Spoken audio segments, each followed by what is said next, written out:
This is CBC Winnipeg News.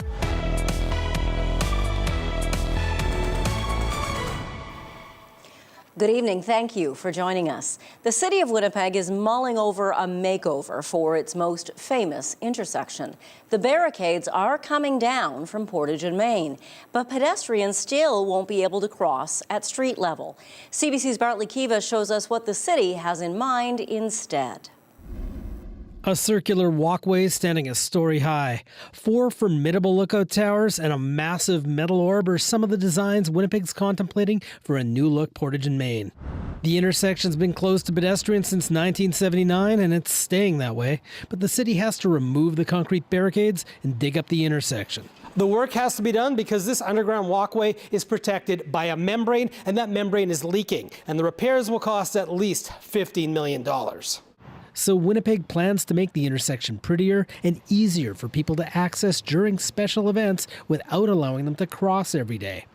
The city now wants to know what Winnipeggers think of the various designs. We have a wide variety of different sort of ideas for above your head, things below your feet, things at the street edge. And the idea is to really gauge people's reactions to these various ideas against the project objectives. There are no costs associated with any of these designs. Estimates are coming later this year. The mayor won't say which of the plans he prefers. It has to be something that is reasonable, but also, I think, exciting as well, right? I mean, it's our most iconic intersection.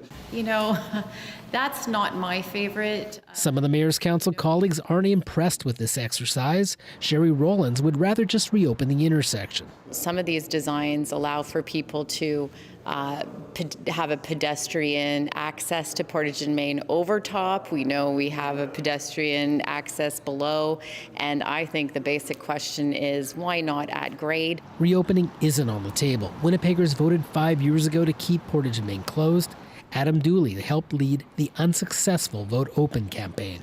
If you look back at the main issues and the plebiscite a few years ago, the number one issue we heard all the time was it's a waste of money. Now we have a plan to remove old barricades and replace them with new ones. So if it's a waste of money to take them down, then I'm not sure where the rationale is to invest even more money into putting it up. In the underground concourse, office workers aren't sure what to make of the city's plans. I don't think this seems to be practical, honestly. Yeah, it's not realistic, I would say. No. The city will be holding a public consultation about the potential redesign in the lobby of 201 Portage Avenue on May 10th, and then on May 11th in the underground concourse below the Scotiabank. The survey online will be open until May 26th. Bartley Kivas, CBC News, Winnipeg. A Winnipeg family is hoping the story of their dying son can help save the lives of others. The 31-year-old overdosed on drugs laced with fentanyl. As CBC's Brittany Greenslade reports, they now want his organs to be donated and others to be warned of the risks. My son is dying, and he's going to die. It's a heartbreak no parent wants to live through, but one that too many have had to, like Joseph Forey. Devastating. Devastating. It's ripped a hole. His 31-year-old son Harland suffered catastrophic brain damage on the weekend after overdosing on what RCMP say were tainted toxic drugs in the paw. This crushes me right now that my son is lying in this hospital behind us, about to die from going out wanting to have a good time and somebody lying to him and saying, you know, this is ecstasy and when it's fentanyl. His dad says he had a unique spirit, was always helping others, and now they want to honor that in his death. The 31-year-old is expected to be taken off life support tomorrow, and they're hopeful his organs can be donated to help save others. Coming to terms with tomorrow and you know, being present when he takes his last breath. That's going to be a tough day. RCMP say the tainted drug is believed to be linked to 6 overdoses at the same bar in the paw. It's also suspected to be responsible for another in Thompson, where police found a box containing 7 vials of an unknown crystal-like powder substance that contained an opioid. The paw mayor, Andre Murphy, says it's hit the community hard. This really hurts the heart. We care about each other. We care about our community members. And, is there something that we can do? This is a preventable incident. Both the mayor and Joseph say more needs to be done to stop people dealing tainted drugs and warning people about the risks. So that man who sold that drug to those group of friends that night really, really dramatically changed our lives. While the investigation is still ongoing and there have been no arrests, Manitoba RCMP say so far there have been no reports of the toxic drug surfacing elsewhere. Brittany Greenslade, CBC News, Winnipeg. A 13-year-old Winnipeg girl has been arrested for stabbing a 12-year-old Winnipeg girl. Police say the accused got kicked out of a party on Flora Avenue early this morning. She later returned to the party with a 38-year-old woman who had a fake gun. The pair broke in, confronted people at gunpoint, and the 12-year-old was stabbed. She's now been treated and is in stable condition. The two suspects have been arrested and charged with multiple offenses. We are learning more tonight about the driver accused of leading police on a wild chase from Winnipeg to Portage la Prairie Sunday night. Police have charged 31-year-old Mark Rogers after they say a police vehicle was rammed with that stolen truck before the suspect sped down Portage Avenue and onto the Trans-Canada Highway. Witnesses captured video of the truck leaving a trail of sparks as it sped through city streets on just 3 tires. 12 years ago, Mark Rogers was sent to prison for killing Winnipeg father Gislav Andreychuk after he plowed into him with a stolen Hummer. In that case, he was driving 94 kilometers an hour when he ran a stop sign in the North End. He was sentenced to 7 years. The judge also prohibited him from driving for 15 years. Rogers faces now charges of assault and dangerous operation of a vehicle. Now, to a story anyone with ties to Sudan is watching closely. A 72-hour ceasefire in the fighting between military and paramilitary forces there, military and paramilitary, has foreign governments scrambling to get their nationals to safety, and Sudanese also trying to escape the chaos. Prime Minister Justin Trudeau says airlifts for Canadians are being organized. There's no delay. Obviously, it's an extremely difficult situation. We've had resources in the region for many days now. We're coordinating with our allies. There's very limited places where those airlifts can happen. About 1,700 Canadians in Sudan have registered with Global Affairs Canada. Here in Winnipeg, Sudanese Manitobans are trying to stay in contact with family members there, but that's not easy. Internet access is limited and power has been lost in some areas. As CBC's Josh Crabb reports, they aren't confident the ceasefire will hold.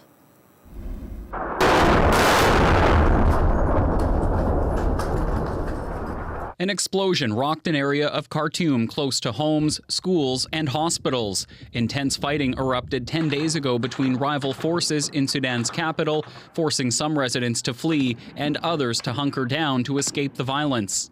Look at this picture now. See those burning? Meki Mohammed of Winnipeg is concerned about his sisters and father who live in the city of 12 million people. The apartment his aunt and cousins live in was hit by a rocket. They had to move in with Mohammed's immediate family in southern Khartoum. I'm still worrying too because who knows how that goes. Where this fighting goes, it may spread over the whole country. Hundreds have been killed, thousands more injured. Military members and civilians are among the dead. My cousin told me that he saw himself. There is a lot of dead bodies on the street. People are also running out of food and water. Electricity and internet access have been cut off in some parts of the country. It makes communication with family members who live abroad difficult. Winnipegger Noordin Suleiman also has family in Sudan. His mom lives with type 2 diabetes and has no way to keep her insulin chilled. I advised them to make as much ice as they could and just leave it in the freezer, the insulin, because it has to be chill. And like I was talking to her yesterday, she said, well, all the ice melted and I don't know what to do. He hopes a ceasefire holds so his mom and sister can go somewhere safer. they're going to run out of water soon. They're going to run out of food as well. Mohammed says he was part of a meeting Monday night with Sudanese community groups across the country and federal officials to discuss Canada's response. Foreign Affairs Minister Melanie Joly says it's a volatile situation and the government is working to get Canadians out. And we'll work also with like-minded countries and, of course, the UN to make sure that eventually we're able to have a ceasefire that holds for a long time and we get to peace. With countries like Canada pulling diplomats out of Sudan, Mohammed worries if there will be enough outside pressure for peace. His family will stay, but Mohammed worries about the future. None of them now interested to leave the country. They want to flee away from the fire. He says community members are planning a fundraiser here Saturday so they can send aid to Sudan. Josh Crabb, CBC News, Winnipeg.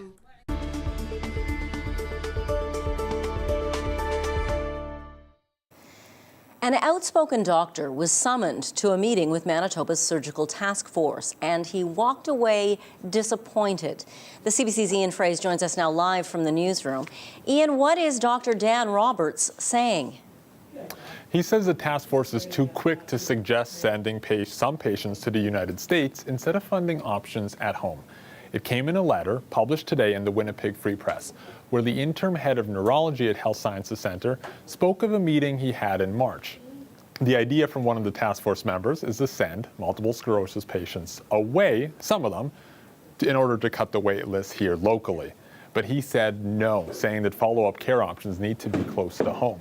Instead, Roberts suggested some other ideas, like building up the capacity of the MS clinic. But more than a month later, he says he's got no response from the task force. Today in question period, the NDP accused the government of ignoring expert advice. The Premier should start to listen to those on the front lines, and she should pay close attention to the words of Dr. Dan Roberts, who told them that their approach was not going to work. He asked them instead to invest in the public system. But we are listening to those on the front line, and I want to thank all of those doctors and healthcare professionals who are on our Diagnostic Surgical Recovery Task Force, Madam Speaker. People like Dr. Peter McDonald, Dr. Ed Buchel, Dr. Chris Christodoulou. We are listening to them, and they are helping us. Dr. Roberts also says his meeting with the task force is a little late. For 2 years, he was working behind the scenes trying to get more resources for the MS clinic. But it wasn't until a news conference where he warned of this clinic's collapse when the government finally came through, he says. It was a long night at the legislature, Ian, and it could be again this evening. The public can have its say on Bill 35, that teacher misconduct bill. What are the presenters saying, Ian? 25 people were speaking last night, mostly teachers, all of which who seem to oppose this bill. Bill 35, of course, makes incidences of teacher misconduct public, and they'll also appoint an independent commissioner to investigate complaints.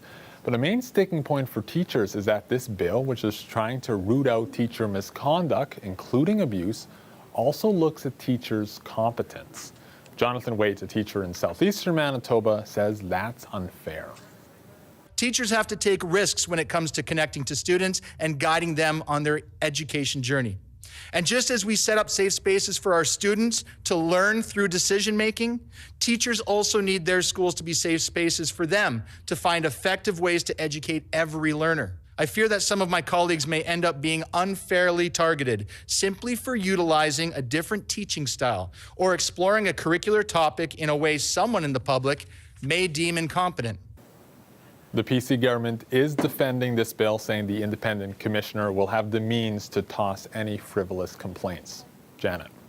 Thank you for this, Ian. That's the CBC's Ian Fraze reporting live from the newsroom tonight. The Ivan Flett Memorial Dancers are a Métis sibling dance group. Maybe you've seen them perform. They wowed judges on the program Canada's Got Talent last year. And in that program, they jigged in outfits made by their kukum. CBC's Janelle Henry has more on this talented Winnipeg family. Okay, where is Jacob, the orange? The orange? I'll rock the orange. You'll rock the orange, okay? 40 minutes until the models hit the stage. There's 12 of them showing off their family's matriarch's designs. Blue outfits. Who's modeling the blue? Because I have blue, And where's the other blue? This one.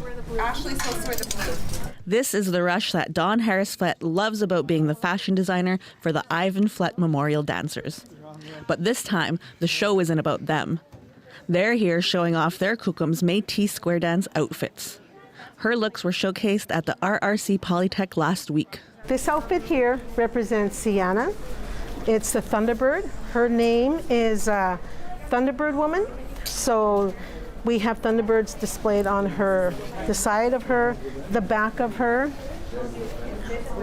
Yeah, and it's also on her skirt. And these represent her colors as well. Her grandkids are her biggest inspiration. This one's Jacob, this one is Sienna, this one's Mikey. And here these are the outfits that they wore for Canada's Got Talent. The group is named in honor of their late grandfather, Ivan Flett. Harris-Flett says he was their biggest supporter. My grandkids stopped dancing for a while because it was a big loss for us.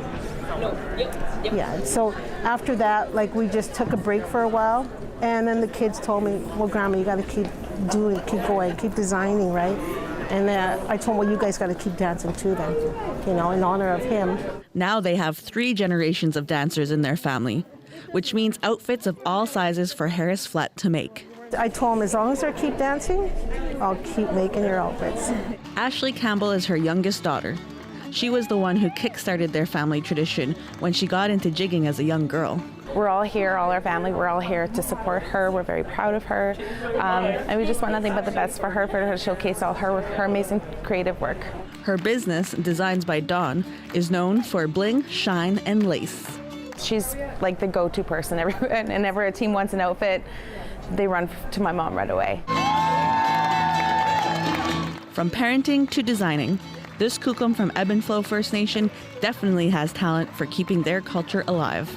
I really enjoy what I do. I love sewing. I love making square dance outfits, and it's just a passion of mine. I call it a gift. Thank you. Janelle Henry, CBC News, Winnipeg.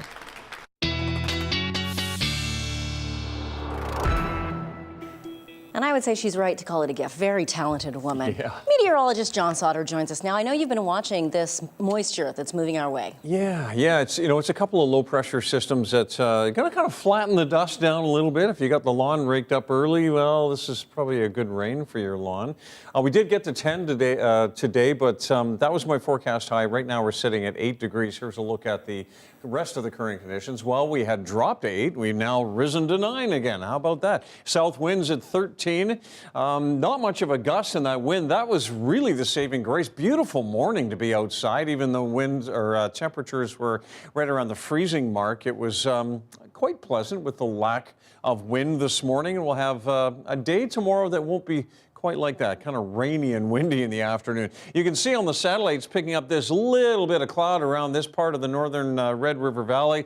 Not so much back to the west, but if you go far enough west, you get to see the cloud that is moving into our region and the rain along with it. We've got a weak low over Saskatchewan now, kind of broke out of Alberta yesterday. It's going to combine with a next system, which is a clipper. It's going to gather up all this rain and just dump it on Manitoba tomorrow. And the way the timing looks, it looks like early in the morning, around 6 or 7, we'll start to see some rain just west of Brandon, say Verdon area. So this is 6:30 in the morning. Notice farther north, the pinks here on Futurecast, that is a rain-snow mix, and there's a hint of a possibility around Swan River, even around Dauphin, of some early morning freezing drizzle. It's a slight chance, and then, of course, farther north, it is snow. Now, advance this to about lunchtime, and we're seeing that moving into the Red River Valley, and we've got the snow farther to the north. And if we go forward on into the evening hours, that's when all of this is out over the White Shell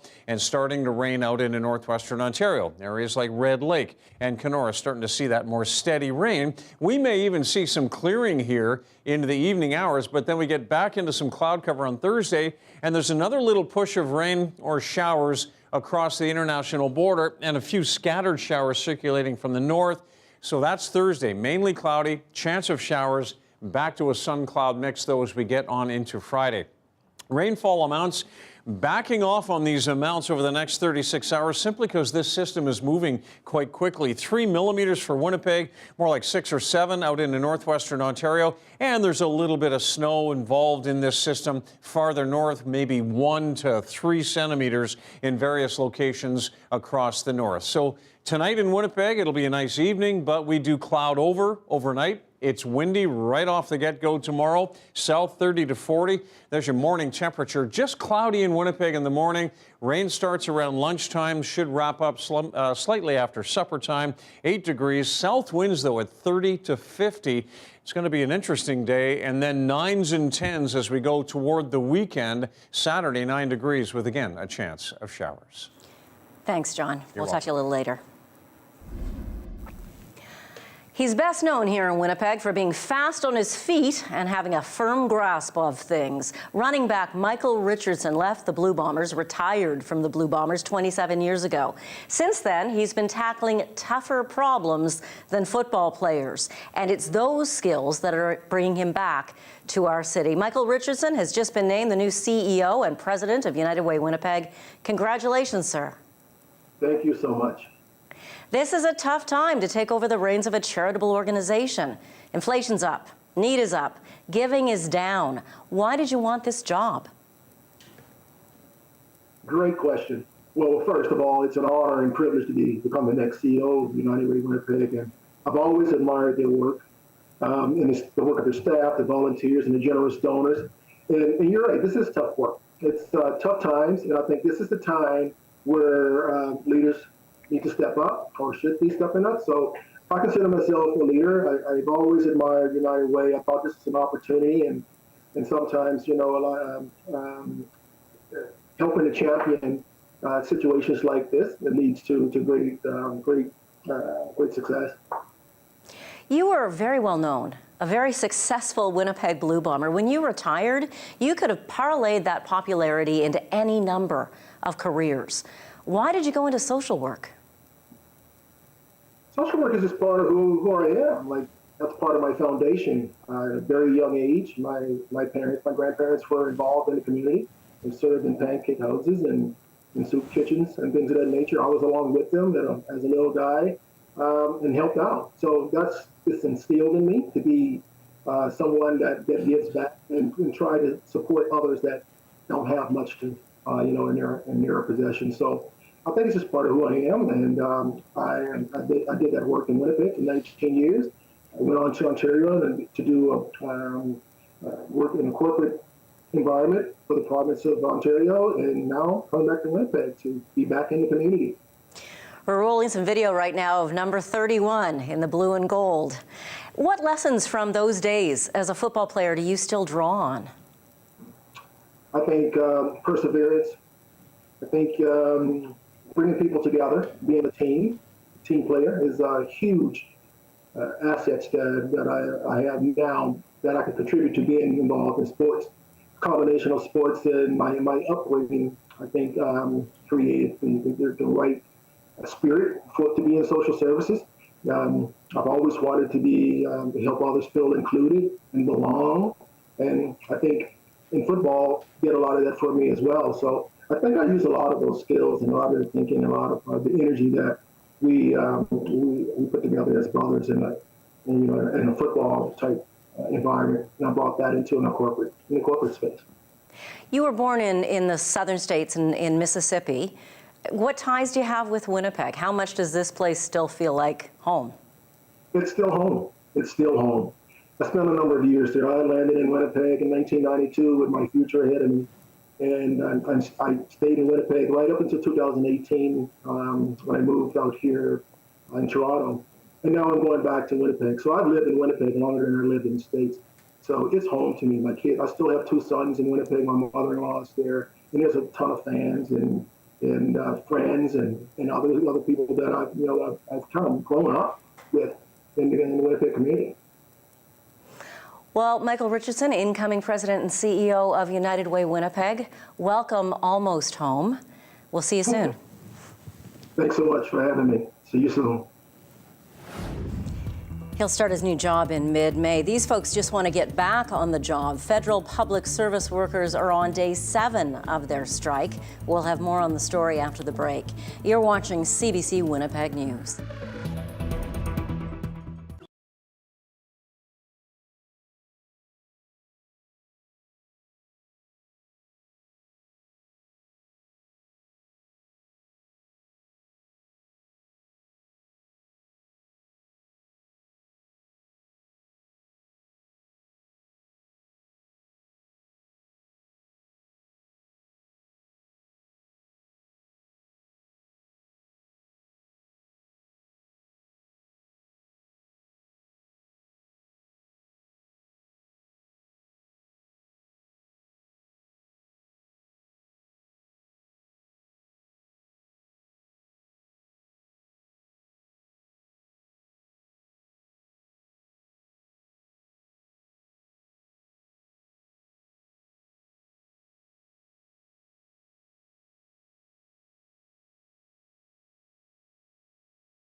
It is day 7 of one of Canada's largest strikes ever. More than 100,000 federal workers are out on the picket lines. And as that strike enters its 2nd week, CBC's Kate McKenna has a look at where negotiations stand.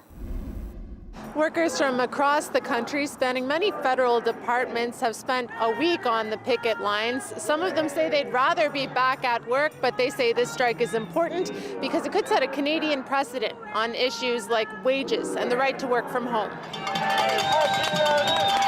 I like being a librarian, so I would rather be doing that than standing here and walking back and forth for 4 hours and cheering when cars go by.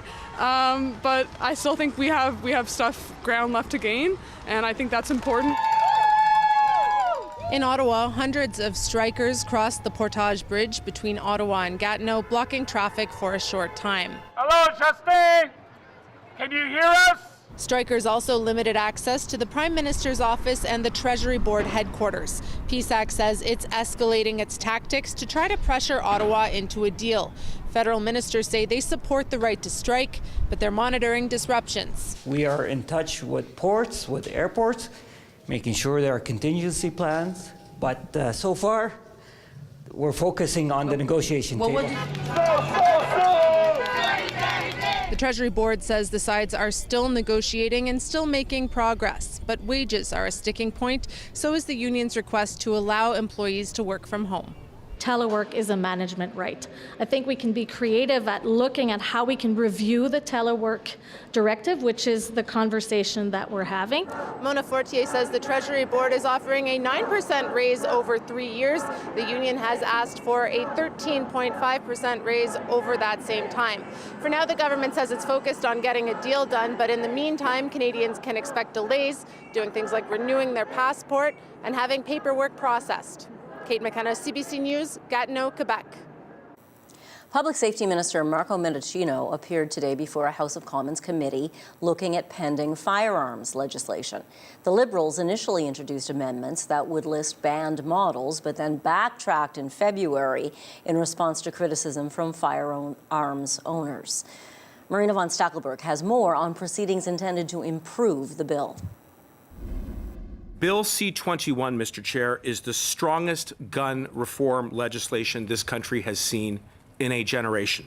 Public Safety Minister Marco Mendicino making his case once again for his gun control law at a House of Commons committee.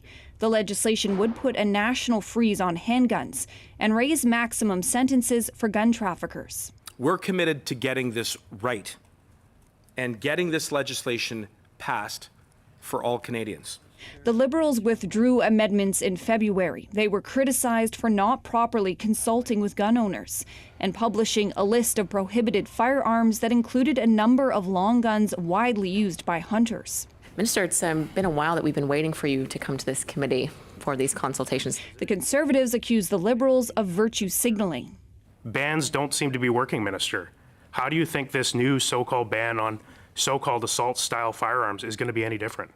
Calling a national ban on assault-style firearms virtue signaling completely misses the mark and is disrespectful to every Canadian who has lost a loved one as a result of those firearms. What is disrespectful to Canadians is putting forward divisive political policies that are only designed to help the Liberal Party win elections, instead of policies that will actually combat violent crime in our communities. The NDP support the handgun ban but want amendments to target the makers of guns. Leader Jagmeet Singh says that way they can't use loopholes to get around gun bans. It's going to go after the manufacturers that continue to change model numbers and change minor definitions of their weapons to get around and to skirt laws. That's an amendment the Public Safety Minister says he is open to. Suspended. Marina von Stackelberg, CBC News, Ottawa. 3 new medical schools will open in Canada in the next 2 years. Their goal will be to encourage more students to enter family medicine and help address shortages across the country. But as CBC's Karen Pauls reports, there are concerns adding students to the mix will just add to the demands doctors already face. This is the site of the new medical school at the University of Prince Edward Island. It's under construction now, but in 2025, 20 new students will start learning here. Our students will be trained in a kind of inclusive environment with working with nurse practitioners, nurses. We'll have an on-site clinic here that is what's called a medical home, which is an interdisciplinary program that will have patients from the university community but also the broader community, and students will learn in that environment. This is just one of the 3 new medical schools being built in Canada in the next few years. The other 2 are at Toronto Metropolitan and Simon Fraser universities. And they're being built on a new model of education where students will train in the communities where they'll serve after they graduate. The Brampton area and the Peel region are a very diverse and fast-growing region here. Doctors trained at this medical school will be prepared to work with diverse and underserved communities, allowing them to provide healthcare that is culturally respectful because of the nature of the region. But there's a concern that there aren't even enough doctors to see patients, never mind taking on the extra responsibility of teaching. My worries start when I try to figure out how do we bring this number of trainees into a system which is frankly, we're just scrambling to keep the lights on every day, right? And we don't have enough doctors to do the clinical work that we need to do. And having been in academia my whole life, I know that when you bring learners in, I don't see as many patients at all. The hope is that medical students and residents will take the pressure off their supervising physicians because they'll get more hands-on experience earlier in their training. And we know from a patient care perspective that physicians who are involved in education are both challenged to stay up to date so they can teach and challenged by their learners, even very junior learners. So the quality of care increases for patients who are seen. If you're teaching, the learners will go see patients and your time comes out in the wash as far as patient care goes. So I don't think it's going to negatively impact the number of patients seen. The ultimate goal is to retain existing family doctors while training new ones. Karen Pauls, CBC News, Charlottetown. There's word of a big money settlement involving Prince William and media baron Rupert Murdoch's UK newspaper business. The revelation comes out of his brother Prince Harry's lawsuit against Murdoch Papers. Court filings by Harry's lawyers say the newspaper organization secretly paid William, quote, a large sum of money in 2020 to settle a phone hacking claim. One of the documents quotes Harry as saying that Buckingham Palace wanted a settlement to avoid having William testify in open court. U.S. President Joe Biden has made it official. He is running for re-election in 2024. This is not a time to be complacent. That's why I'm running for re-election.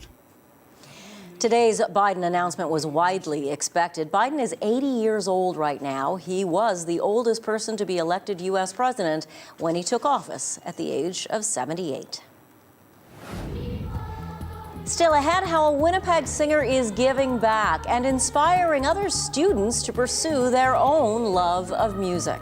You're watching CBC Winnipeg News.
Paul Ong calls music his savior.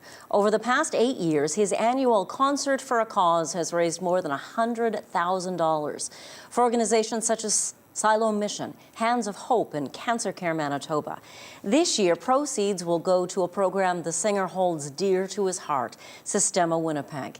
It gives kids music lessons after school at no additional cost to their families. CBC's Jim Agapito joined Paul Ong at Garden Grove School recently for a rehearsal.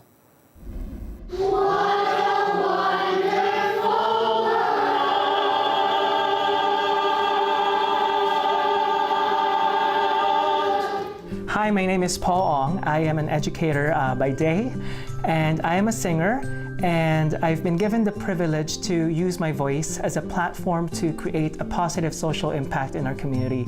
I thought that when I migrated to Canada, I was done singing. I was going to adulthood, right? Not knowing that those ideas would be happening here.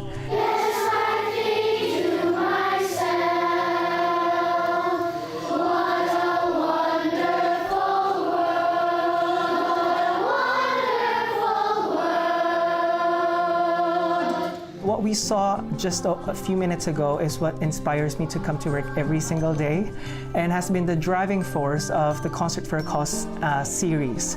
When we started this, I was always excited about raising funds for a local charity, but equally so for providing opportunities for youth to use their gifts with a hope that it empowers them to pursue it and to role model for them what it could do for the community. This year, the beneficiary is Sistema Winnipeg, and I am very honored that I will be joined by the Winnipeg Symphony Orchestra once again for this year's Concert for a Cause. And we have about 150 to 200 students performing from Garden Grove School and from Sistema Winnipeg. What a wonderful world. What a wonderful world. The hopefulness makes you realize every single day you're with them what a wonderful world we have. That's the story behind the song choice. Tell me a little bit about the song you just did. It's a good song. And how do you feel singing it? I'm good when the blue skies and the butterfly thing. I like that part. Why do you like that part so much? It rhymes so much. It rhymes so much. Now, how long have you been practicing for? I guess a few, at least for like 7 days. 7 days. And how does singing make you feel? Good. You're going to be performing at a pretty big thing. How do you feel about doing it in front of friends and family and whatnot? Nervous. Does something like this inspire you to maybe pursue singing as something in school? Yeah. And can you tell me why? I just like singing a lot. Like when I'm coming to school, singing on the radio, just in general, I like the singing a lot. You're a little bit nervous, but you're here with all of your classmates, and you guys sound great, by the way. So how does it feel singing with a big choir? It feels good. Do you look forward to doing this practice and having fun? Yeah! And should everyone go out and see the performance? Yeah!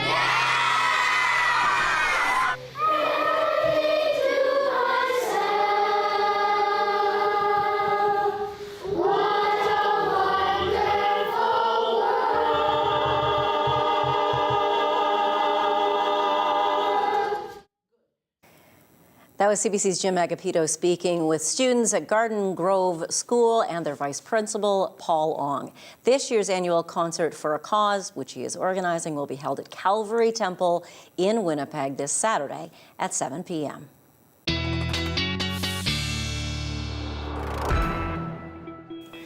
Some people might be singing, Rain, Rain, Go Away. Yeah. But up north, I guess they're still shoveling. Maybe some Christmas carols going on. Yeah, 2 or 3 centimeters across parts of northern Manitoba. Norway House over into Flin Flon, the Paw. That's about it. The rest of the north should be into a sun cloud mix tomorrow. Let's get into the rest of your forecast. We'll start with some current temperatures, and you can see the clear sky here across the south. Just a few clouds here in the Red River Valley and the sunshine across the north. Now, this is a current satellite image, and you can see the circulation around that low that is moving this way, bringing that little bit of snow across the north and the rain into the south, probably about tomorrow afternoon here in the Red River Valley. So tonight we've got just varying amounts of cloud, -2 to -4 for lows in northwestern Ontario. Here in Manitoba, we stay generally 0 or above, and that's because the cloud moves in a little bit earlier. And I think that here in the Red River Valley, we'll start to see that cloud thickening up around midnight. And then certainly by morning, we'll be under the cloud cover, showers starting midday. But they develop tonight around Dauphin, Swan River, lows around 2 to 3 degrees. Just cloudy overnight in Brandon. Your rain starts in the morning hours, likely around 7. We've got a rain-snow mix overnight in Flin Flon, rain overnight in the Pas. The rest of the north just under some increasing cloud, all the way down to -12 in Churchill, -1 in Flin Flon, -4 tonight overnight in the Thompson area. But nice recovery tomorrow, getting back to 10 in Thompson, just -2 in Churchill, and it's a rain-snow mix in the west. It'll be more rain in the afternoon with temperatures up around 5 or 6. And we'll see 5 millimeters of rain on the northern edge of that system in the Norway House area. Now, in the south, it's a morning rain in the west, afternoon temperatures 12s and 13s, an afternoon rain probably starting around 11:30 in Portage, more like noon here in Winnipeg, slightly later as we go out to the east and on into the evening hours. It'll be raining steadily through the White Shell and then on into northwestern Ontario. So a sun-cloud mix generally tomorrow, but it'll be evening showers and overnight showers for Kenora, evening showers in Fort Francis, and we'll see some overnight showers and flurries in Red Lake and Dryden. But most of your day tomorrow is dry in northwestern Ontario. I'll have your 7-day forecast shortly. Thank you, John. You're welcome. Winnipeg collective Black Film Space Manitoba wants to shoot a comedy about Jamaican Canadians and our province's love of curling. More about the movie Cool Sweepings after the break.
Renowned singer, actor, and civil rights activist Harry Belafonte has died.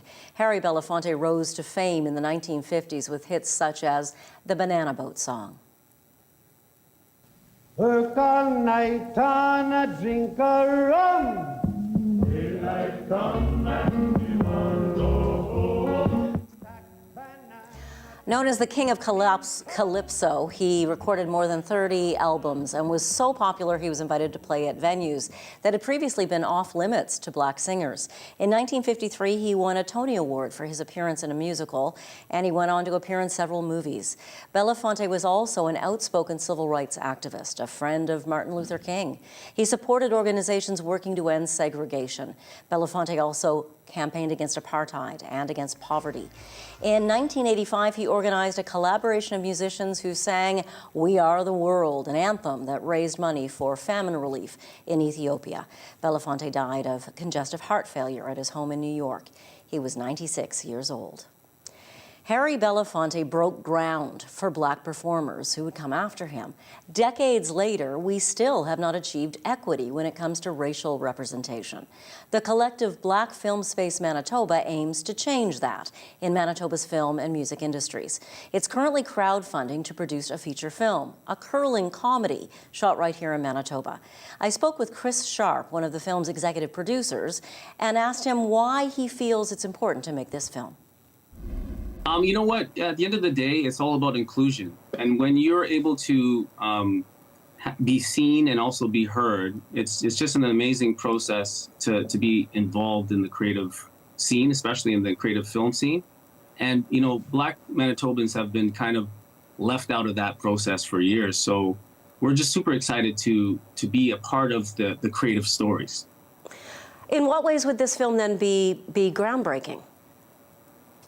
This would be the first ever film of its kind where there's a black curling comedy that features Jamaicans from Manitoba. And we all know that curling is a really huge sport here in Manitoba as well. So it's the first movie of its kind featuring Jamaican curling team. Right, and your crew and the folks behind it, the top executives on this film as well, are also Black Manitobans. That is correct. So our team is made up of Jamaicans that are from Manitoba. And we also have a diverse crew, but it's the first time ever that 5, I guess you can say independent companies have come together to create Manitoba, Black Film Space Manitoba. Now the title, Cool Sweepings, can't help but bring to mind that film from 30 years ago, Cool Runnings, about the Jamaican bobsleigh team. What is it about that movie that you wanted to bring to this film? Well, that movie was an iconic movie that really did rock the world, and it showcased, Jamaica in an amazing way. And, like I said, curling in Manitoba is amazing and special, and we do love it. It's part of the culture here. So to have a story made by Black Manitobans and also feature curling here in Manitoba would be inspiring to future producers, writers, and other directors that need to be heard and seen. You are crowdfunding for this, and you're also looking for partnerships inside and outside the province. If people wanted to learn more about the project, where should they go? They can go to blackfilmspacemanitoba.com, and they can visit our website and check it out. We have an amazing crowdfund that's going on right now, and we're just super excited to make this movie happen, and we do need your support. Because, like I said, there's a lack of content coming out of Manitoba from Black creators, and this film will definitely change that. Chris Sharp, thanks for your time. Thank you very much. John's 7-day forecast and your daily lift are still to come, so stay with us.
Well, it was comfortable today, but temperatures over the next 7 days are still struggling a little bit. Some rain tomorrow, some showers Thursday, and then we kind of dry up on Friday. A few more showers Saturday. Now, by early next week, it does look like we will start to turn the corner. Some more stable weather, lots of sunshine, double-digit highs, and hopefully warming up. A program that the Winnipeg Humane Society has run for decades has now caught on in other parts of the country, including Vancouver. The goal of the program is to help kids who are struggling to learn to read by pairing them up with a four-legged friend. Here is your Daily Lift.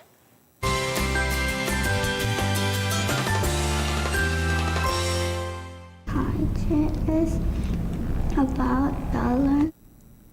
In Winnipeg, it's called See, Spot, Read. In Vancouver, they call it Pause for Stories. Children who are struggling to read pick their favorite books to read aloud to a therapy dog. They gain reading practice in a relaxing and fun environment. Librarians say these sessions really help boost a reader's confidence and get those tails wagging. Hey, if you have a doggy who would be a good, calm reading buddy, check out the Winnipeg Humane Society's website because they're always looking for new therapy dogs, you know. Dogs are great. Aren't they, though? Yeah. Dude, I've been trying to teach him to read for many years now. Really? I'm quite certain. I've seen him flip through the newspaper, Yeah. but I'm not sure if he's actually absorbing the information. Jana has a smart dog. He's a pug, so you know. Thanks for being with us. Have a great evening. See you tomorrow.